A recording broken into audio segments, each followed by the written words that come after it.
I am going to share the screen. Are you able to see this? न अत्त हेतु न परस्य हेतु न पुत्तमिच्छे न धनं न रट्ठं न इच्छेय अदम्येन समिद्धिमत्तनु सशीलवापन्यवाधम्मिकोसिया। ठीक है। न अत्त हेतु, ना तो अपने लिए, न परस्य हेतु, न दूसरों के लिए, न पुत्तमित्ते, न पुत्रों की इच्छा करे, न धन, न धन की, न रट्ठंग, ना ही देश की यानी राज्य की कामना नहीं करनी चाहिए कि मुझे ये मिल जाए, मुझे वो मिल जाए, उसे ये मिल जाए, उसे वो मिल जाए। इस तरह से मन में लालसा नहीं रखनी चाहिए। न इच्छेय अधम्येन समिद्धिमत्तनो, अधर्म से यानी पाप कर कर अपनी उन्नति के लिए, यानी हमने डेवलप होना चाहिए, वी शुड बी प्रोग्रेसिव, हमने बहुत धन अर्जित करना चाहिए, ऐसा भाव नहीं चाहिए, जिस नहीं होना चाहिए।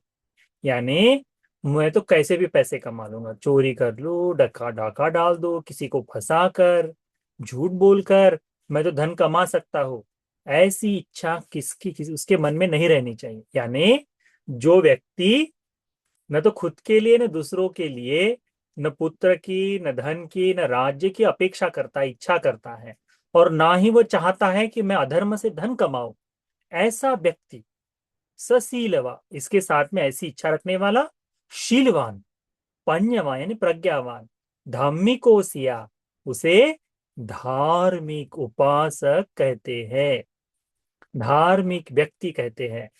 अब इस लोक में देखो, सभी लोग क्या कहते हैं? मैं धार्मिक हूं, मैं धर्मवान हूं, करते कहते हैं ना लोग। आप लोगों ने देखा होगा अभी वर्तमान में, पहले तो लोग कहते रहे थे, अभी लोग वर्तमान में अपने आप को सनातनी कहते हैं, है ना। सनातनी कहने का अर्थ है कि मैं धार्मिक हूं करके, यही बताना चाहते हैं ना, कि मैं धार्मिक हूं करके, मैं बहुत धर्मवान हूं, मैं तो धर्म से जीता हूं करके कहते हैं। भगवान बुद्ध जी क्या कहते हैं? जिस व्यक्ति में ये गुण है, कौन से गुण है? कि न तो खुद के लिए न दूसरों के लिए, न पुत्र की, न धन की, न राज्य की अपेक्षा करता है, इच्छा करता है, कामना करता है, doesn't keep the desire for that, and और वो ना ही अधर्म से यानी पाप से धन अर्जित नहीं करना चाहता, ऐसा व्यक्ति जो शीलवान है, प्रज्ञावान है, वो धार्मिक कहलाता है, धर्मवान कहलाता है। ठीक है। इसका अर्थ है ना, सिंपल सी कहानी क्या है? न अत्त हेतु, न परस्य हेतु, न पुत्तमिच्छे, न धनं न रट्ठं, न इच्छे यस अधम्येन समिद्धिमत्तनो सशीलवा पण्यवा धाम्मिकोसिया। ऐसा व्यक्ति धार्मिक है करके भगवान कहते हैं। तो आज की जो कहानी है, यह धार्मिक थेर के बारे में है। ठीक है। धार्मिक नाम के एक उपासक थे पहले, उनका नाम ही था धार्मिक। ठीक है। तो धर्मवान उपासक भी है और धार्मिक नाम भी है उनका। तो धार्मिक नाम के स्थवीर को यह भगवान ने उसके लिए उपदेशित की हुई गाथा है। तो कहानी बड़ी सुंदर है, बहुत सुंदर है कहानी। ठीक है। कैसी कहानी है? कि श्रावस्ती में एक उपासक रहता था। ठीक है। इस उपासक का नाम था धम्मिक, यानी अब लोग लगते हैं ना धर्म, जैसे हमारा नाम धम्मसेन है, परंतु धम्मसेन ही है ना। तो वैसे धम्मिक नाम का वो उपासक था, उसका नाम था धम्मिक। तो धम्मिक नाम का उपासक वाकई में धर्मवान था, अच्छी तरह से सीलों का पालन करता था, समय समय पे धर्म श्रवण करता था, सही से पूजा वंदना करता था, संघ को दान आदि देता था, संघ की सेवा करता था, भगवान के भिक्षुओं के दर्शन के लिए जाता था। तो सारी तरह से ये धार्मिक उपासक धर्मवान जीवन जीता था, वास्तव में उपासक था। अब इस तरह से वो धर्म का जीवन जीता जब था, तो उसके मन में एक इच्छा उत्पन्न हुई। पता है क्या इच्छा उत्पन्न हुई? उसके मन में इच्छा हुई, कितना अच्छा हो कि मैं भगवान बुद्ध जी के पास जाकर भिक्षु बन जाओ, मैं प्रवज्जित हो जाओ करके। सबसे श्रेष्ठ किसी के मन में कोई इच्छा उत्पन्न हो सकती है, श्रेष्ठ इच्छा। इच्छाएं अच्छी हो सकती है, बड़ा बड़ा व्यक्ति बनना है, धनवान बनना है, ये इच्छाएं अच्छी है, तुमको एजुकेशन लेकर बहुत समाज की सेवा करनी है, ये इच्छाएं अच्छी है। पर इन इच्छाओं में सबसे श्रेष्ठ इच्छा होती है प्रवज्ञा की। यदि कोई चाहता है कि मैं भिक्षु बन जाऊं, तो सबसे श्रेष्ठ इच्छा है वो, सबसे श्रेष्ठ इच्छा है। क्योंकि बाकी सारी इच्छाएं हमें संसार में बांधने का काम करती हैं, परंतु प्रवज्ञा की इच्छा ऐसी है, ये इच्छा हमको संसार की गांठों को खोलने का काम करती है। तो इसके मन में उत्पन्न हुआ, धार्मिक उपासक के मन में आया, क्यों ना मैं भंते जी बन जाऊं, मैं तो धर्म का अच्छे पालन कर रहा हूं, अच्छे से जीवन जी रहा हूं। तो उसने ये बात, क्योंकि माता पिता शायद नहीं थे उसके, ठीक है, मम्मी पापा नहीं थे, वह था, उसकी पत्नी थी। तो उसने अपने पत्नी के पास गया और पत्नी को कहा कि आ, धर्म पत्नी है उसकी, तो कहा भद्रे, भद्र यानी सुंदर, सुंदरी करके कहते हैं ना, भद्र का मतलब होता है सुंदर, है ना। तो हमारे यहाँ कहते हैं ना, क्या कह सकते हैं हम वो, प्यार से किसी लड़के को क्या कहते हैं, माय डियर, है ना। हाँ, डियर कह सकते हैं, ठीक है। सिंहली भाषा में उसको कहते हैं सुदु, सिंहली भाषा में सुदु, सुदु यानी गोरा, ठीक है। तो मगे मैनिक, मैनिक यानी मेरा डायमंड करके, हाँ। तो उस तरह से ये लोग प्यार से बात करते समय कहते हैं। हमारे इंडिया में भी ऐसे दो चार शब्द कहते हैं, मुझे भी याद नहीं आ रहा है, तुमको याद है? तो पता होगा, ठीक है। तो वो कहता है कि हाँ मेरी प्रिय, मेरी प्रिय, मैं चाहता हूं कि मैं भिक्षु बन जाऊं। क्या चाहता है? कि मैं भिक्षु बन जाऊंगा। किसको बताता है? अपनी पत्नी को बताता है। तो पता है पत्नी क्या उत्तर देती है? कि स्वामी, कि देखो, कुछ दिन रुको, अभी मैं गर्भ से हूँ, गर्भ से मीन्स आई एम प्रेग्नेंट, ठीक है, मैं अभी प्रेग्नेंट हूँ, जब बच्चा पैदा हो जाए उसके बाद तुम फिर प्रवज्जित हो सकते हो करके। तो कहता है ठीक है करके।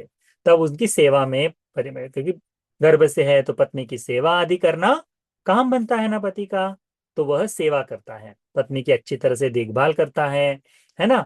और धीरे धीरे देखने समय होने के बाद बच्चा पैदा हो जाता है। अब ये बचपन से बच्चे की सेवा में है, पत्नी की सेवा में है, फिर धर्म का पालन कर ही रहा है, शील का पालन कर रहा है, धर्म श्रवण कर रहा है, भिक्षुओं के दर्शन के लिए जा रहा है, दान दे रहा है। तो ये सामान्य उपासक के द्वारा हमेशा किया जाने वाला काम है। अभी जैसे जैसे तुम बड़े होते जाओगे, तुम्हारे मन में भी, तुम्हारे जीवन में भी ये हमेशा होना चाहिए। कौन कौन सी चीज हमेशा होनी चाहिए? कि मैं शील का पालन करूंगा, मैं दान दूंगा, मैं भिक्षुओं के दर्शन के लिए जाऊंगा, मैं धर्म का श्रवण करूंगा, ठीक है। ये चीजें तुम्हारे जीवन में होनी चाहिए। कौन कौन सी होनी चाहिए? मैं शील का पालन करूंगा, ऐसा तुम्हारे मन में हमेशा आना चाहिए। मैं दान दूंगा, दान देने की इच्छा होनी चाहिए। उसके बाद में मैं भंते जी लोगों के दर्शन के लिए, उनको देखने के लिए हमेशा जाऊंगा, मैं धर्म श्रवण करने के लिए जाऊंगा। जब ये चार चीजें तुम्हारे जीवन में आ जाए ना, तो फिर धर्म का अभ्यास कर सकते हो, धर्म का अभ्यास कर सकते हो। धर्म का अभ्यास करोगे तो क्या होगा? जीवन मुक्त होने के लिए सहायता मिलेगी, ठीक है ना। तो कुछ दिनों बाद इसके मन में फिर से ऐसा आता है कि देखो, पहले तो गर्भ से थी, अब तो बच्चा भी हो गया है, लड़का हुआ है उनको। तो कहता है भी कि क्यों ना मैं प्रवजित हो जाऊं। तो फिर पत्नी के पास जाता है, तो वो पूछता है कि कि कुछ दिनों तक, पत्नी कहती है कि थोड़ा सा रुक जाओ, अभी अपना बच्चा बहुत छोटा है, थोड़ा सा बड़ा हो जाने दो, थोड़ा सा बड़ा हो जाए तो फिर तुम प्रवज्जित हो जाना करके। तो वो कहता है ठीक है, ठीक है करके। तो तो फिर कुछ दिनों तक और रुकता है, तो फिर बच्चा तुम्हारे जैसा 7 साल का, 5-6 साल का, 7 साल का हो जाता है।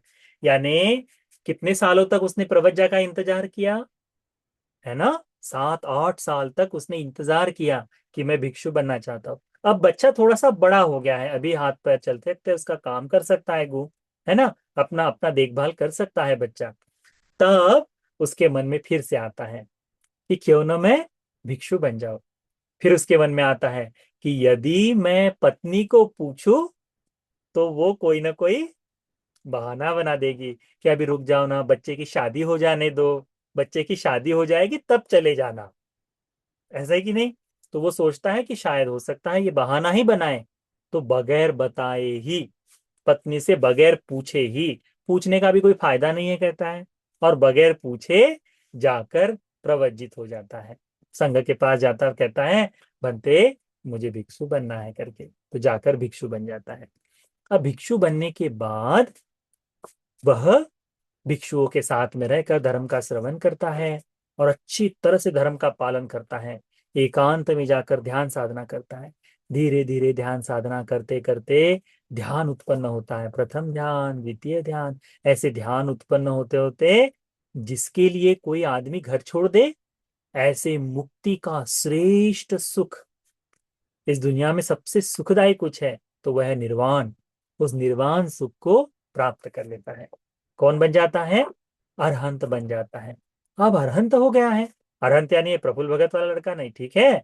अरहंत यानी वास्तव में जो अरहंत होते हैं, जिनका पूरा राग द्वेष मोह खत्म हो गया, जिनके सारे बंधन टूट गए, वो अरहंत व्यक्ति, जिसके जीवन में अभी थोड़ा सा भी दुख नहीं बचा है, थोड़ा सा भी दुख नहीं बचा है, ऐसा व्यक्ति बन जाता है। अब जब भिक्षु बनकर अरहंत हो गया, तो उसने सोचा कि अभी मेरा तो कार्य पूरा हो गया, क्यों ना मैं घर परिवार के लिए यहाँ मिलने के लिए, अपने ज्ञातियों को मिलने के लिए उस दिशा में चले जाओ। तो देखता है कि अपने परिवार की ओर जाता है, तो फिर घर में भोजन के लिए निमंत्रण देते हैं उसको। जब घर में भोजन के लिए जाता है, तो वहां पर वो धर्म की बात बताता है, धर्म का उपदेश देता है।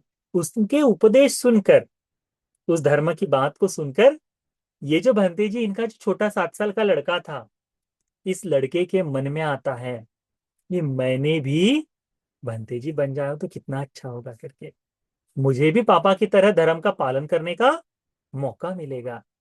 तो फिर वो पापा को कहता है कि मुझे भी प्रवज्जा पानी है। तो कहते ठीक है, उसे भी भिक्षु बना देते हैं। अब होता क्या है, ये जो बालक है, छोटा बालक, ये बालक भी धीरे धीरे अभ्यास करते करते करते ये भी अरहंत हो जाता है, ये भी जीवन मुक्त हो जाता है। तो पहले, सबसे पहले कौन बने? उस धम्मिक नाम का उपासक, यानी उसके पापा अरहंत हो गए। उसके बाद में बच्चे को धर्म बताया गया, धर्म बच्चे ने सुना, धर्म सुन के उसका पालन करके भिक्षु बन के वो भी अरहंत हो गया। अब जब वो अरहंत हो गया, तो उसके बाद में यह फिर धर्म का उपदेश करते रहे। धर्म का उपदेश करते समय इसकी जो बच्चे की मम्मी जो थी, यानी धम्मिक उपासक की पत्नी, भंते जी की पूर्व जन्म की पत्नी, यानी पुराण द्वितीय का कहते हैं उनको, ठीक है, उनकी जो पहली पत्नी थी वो, उसके मन में आता है कि देखो, मेरा पति भिक्षु बन गया, मेरा बेटा जो है वो भी भंते जी बन गया, मैं जिनसे प्रेम करती थी, जिनको चाहती थी, वे दोनों ही इस जीवन में मेरे साथ नहीं है। अच्छा होगा कि मैं भी संन्यास ले लूं। तो पत्नी जो है ना, वो भी संन्यास ले लेती है, वो भी भिक्षुनी विहार जाती है और संन्यास ले लेती है। अब जब संन्यास ले लेती है, घर छोड़ देती है, अपना पूरा मन जो है, ऐसा नहीं कि अरे बच्चे की याद करे, पति की याद करे, नहीं, वास्तव में सब कुछ त्याग कर धर्म का अभ्यास करती है। और धार्मिक उपासक की पत्नी ये भी अरहंत हो जाती है, धार्मिक उपासक की पत्नी भी अरहंत हो जाती है। तो घर में कितने लोग थे? 3 लोग थे। धार्मिक उपासक, उसकी पत्नी और उसका बच्चा, ये 3 लोग थे। पहले उपासक ने घर छोड़ा, फिर बच्चे ने घर छोड़ा, फिर पत्नी ने घर छोड़ा, और तीनों बनते जी बन गए। ठीक है, तीनों ने धर्म का पालन किया और तीनों के तीनों अरहंत हो गए। जब ऐसी कोई बात होती है, तो परिवार में बातचीत चलती है। तो भिक्षुओं का परिवार कौन है? तो संघ है। तो शाम के समय एक दिन भिक्षु लोग जमा हुए थे और उनमें बात चल रही थी, कितना श्रेष्ठ है धार्मिक उपासक। हम्म, देखो कितना बढ़िया जीवन जीता है। एक तो खुद भिक्षु बन के अरहंत हो गया, धार्मिक उपासक, धार्मिक भंती जी बन गए अभी। तो धार्मिक थे, भिक्षु बन के अरहंत हो गए। और इतना ही नहीं, अपने बच्चे को भी भिक्षु बनाया, अपनी पत्नी को भी भिक्षु नहीं बनाया, और दोनों ही धर्म में स्थापित हो गए, दोनों ही अरहंत हो गए। कितना बढ़िया है करके इस तरह से उसकी प्रशंसा कर रहे थे भिक्षु लोग। अब अक्सर होता है कि नहीं, अभी तुम्हारे घर में कोई एक गाड़ी खरीद के लेके आए, दो गाड़ी खरीद के लेके आए, चार गाड़ी खरीद के लेके आए, एक ही घर में चार गाड़ी दिखाई दे, तो बस्ती के लोग बात करते हैं कि नहीं, पता है उसके घर में ये गाड़ी लाई है, वो गाड़ी लाई है करके बातचीत करते हैं। तुम बच्चे लोग भी ऐसी बात करते हो कि नहीं? तुम्हारे कॉलोनी में, तुम्हारी बिल्डिंग में किसी के यहाँ बढ़िया वाली साइकिल आई हो, तो तुम लोग बात करते हो कि नहीं, उसकी साइकिल देखा है, 5 गियर है उसमें, एल्यूमिनियम एलॉय की बनी हुई है, एल्यूमिनियम की पूरी साइकिल बनी, बिल्कुल हल्की है, वो ऐसी चलती है बिल्कुल, करके बातचीत होती है कि नहीं? कोई स्केट्स खरीद के लेकर आए तो, कोई आइस स्केटिंग के लिए जाए तो, कोई स्नो क्या बोलते हैं स्केट बोर्ड चलाए तो, बच्चों में बातचीत होती है कि नहीं? तुम लोग बात करते हो ना, क्या बढ़िया है, मेरे को भी खरीदना है करके ऐसा पूछते हैं ना। वैसे ही बंते जी लोग भी प्रशंसा करते हैं, किसकी? बंते जी लोग स्केटबोर्ड की नहीं प्रशंसा करेंगे, मैं करूंगा, बंते जी लोग नहीं करेंगे, मैं करूंगा। तुम में से कोई स्केटबोर्ड चलाए, है ना, स्कीइंग वगैरह करे तो अच्छा है, साइकिलिंग करे तो बढ़िया है। तो वैसे ही भंते जी लोग प्रशंसा किसकी करते हैं? जो अरहंत हो गए, जिन्होंने अपना धर्म पूरा कर लिया, उनकी प्रशंसा करते हैं। ये प्रशंसा कर रहे हैं। हुआ ये कि भगवान बुद्ध जी उसी समय धर्मशाला में आ गए। अब धर्मशाला में भगवान आए, भगवान ने भिक्षुओं को पूछा, हाँ किस बारे में बातचीत कर रहे हो भिक्षुओं, बताओ तो बंते जी लोगों ने बताया, भगवान धम्मिक उपासक बड़ा श्रेष्ठ है। धार्मिक उपासक ने एक तो स्वयं प्रवज्ञा प्राप्त की, वो भिक्षु बन गया। उसके बाद में उसी प्रकार से उसने अपने बच्चे को भी प्रवजित कराया, उसकी पत्नी जो है वो भी प्रवजित हो गई, और सभी अरहंत हो गए। भगवान, इन लोगों ने किसी दूसरी भौतिक संपत्ति की इच्छा नहीं की, इन लोगों ने धन की इच्छा नहीं की, इन लोगों ने किसी लौकिक संपत्ति की नहीं की, न दूसरों के लिए वो इच्छा की है, अपने लिए उन्होंने धर्म का पालन किया, समृद्धि को प्राप्त किया, कौन से? धर्म से, और धर्म को ही अपना आश्रय स्थल बनाया। तो ये बहुत सुंदर तरह से भगवान को बताया, तो भगवान ने इसका व्याख्यान किया कि देखो, वो जो है उपासक, वह उपासक अपने लिए भी नहीं, दूसरों के लिए भी नहीं, इस लौकिक समृद्धि को पाने के लिए भी नहीं, परंतु धर्म से अपना शरण स्थल बनाने के लिए उसने इस तरह से कार्य किया है और अरहंत हो गया है करके भगवान कहते हैं। तब जाकर भगवान ये गाथा बोलते हैं। कौन सी गाथा बोलते हैं? न अत्त हेतु न परस्स हेतु, न अपने लिए न दूसरों के लिए, न पुत्रम इच्छे न धनंग न रट्ठंग। यानी अपने लिए भी नहीं और दूसरों के लिए भी नहीं, धन की इच्छा नहीं करता, न अपने पुत्र की इच्छा करता है, न धन की इच्छा करता है, न देश की इच्छा करता है। वो क्या करता है? वह अधर्म से जितनी संपत्ति मिले उसको त्याग देता है, और सीलवान होकर, प्रज्ञावान बनकर धार्मिक बनता है करके भगवान बुद्ध जी ये गाथा बताते हैं। है कि नहीं सुंदर बात? तो बच्चों, तुमको भी याद रखना है, कौन सी बात याद रखनी है? कि अधर्म से कभी भी कोई भी धन संचय नहीं करना है।